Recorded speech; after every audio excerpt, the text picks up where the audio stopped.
Aberdeen has lost about 14.5 square miles of snow and ice over the last century, and the rate of loss is accelerating.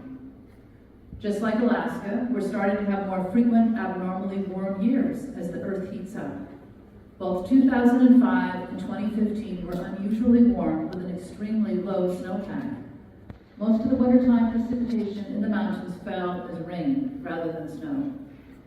This trend is bad news because we depend on a healthy winter snowpack to feed our rivers and reservoirs during the late spring and summer when there isn't much rain. Just like in Alaska, our seawater is warming and acidifying. In Willapa Bay, commercial oyster larvae are now shipped to Hawaii to grow because there's too much CO2 in the bay water for them to thrive until they get more mature. In many years, we now have summertime blooms of algae and dead zones. Every few years, there are salmon die-offs as they try to migrate up rivers that are too warm for them. Just like in Alaska, the Northwest is drying out, and every summer, the wildfire season seems to become more and more alarming. We now have roughly twice as much acreage burned per year on average than in the 1970s.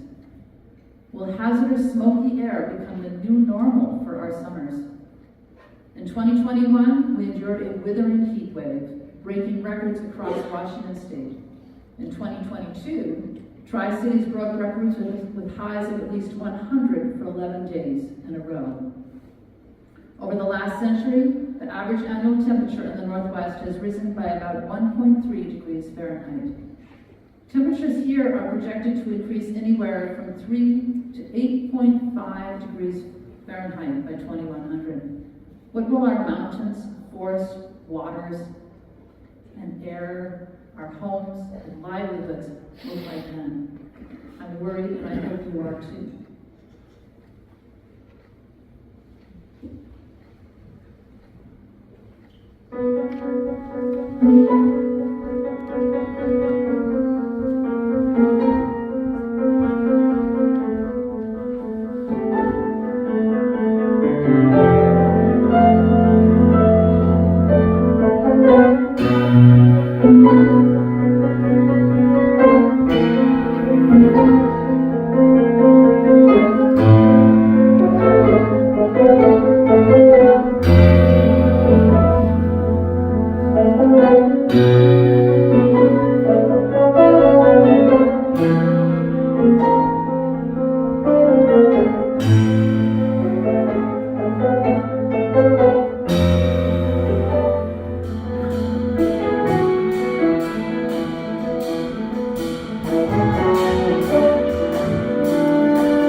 Is with us like a second skin that's far more lush and mysterious than our own. Like sweet, pure air we take for granted as we move through this world's great beauty, no longer knowing how it felt before we had words to name, before we took our first breath, or felt our first clear, icy water on bare toes, or glimpsed our mother's eyes for the first time,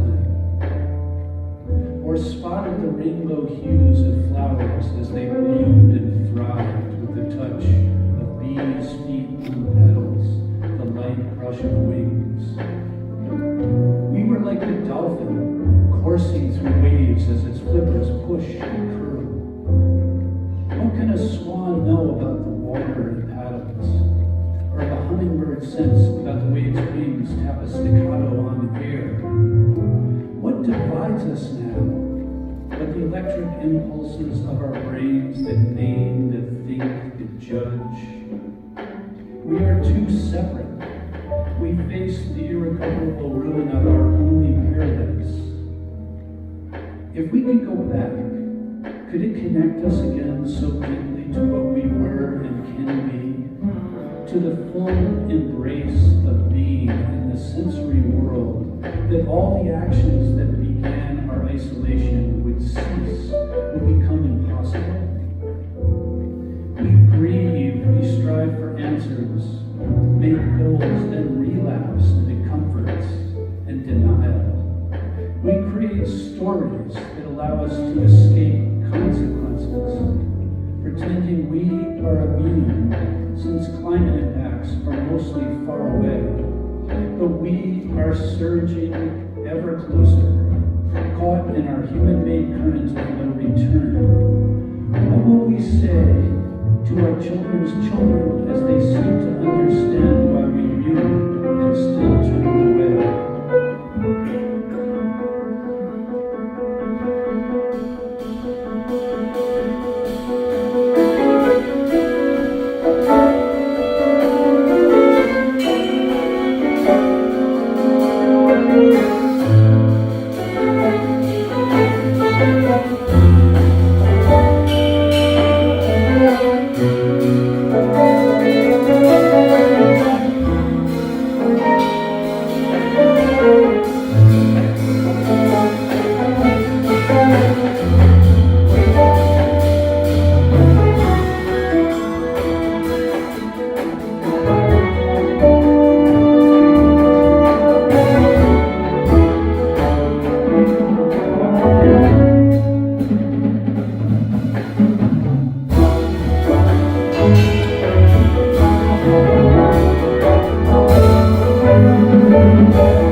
My longtime friend who composed the poem In Our Future for the Alaska Swing.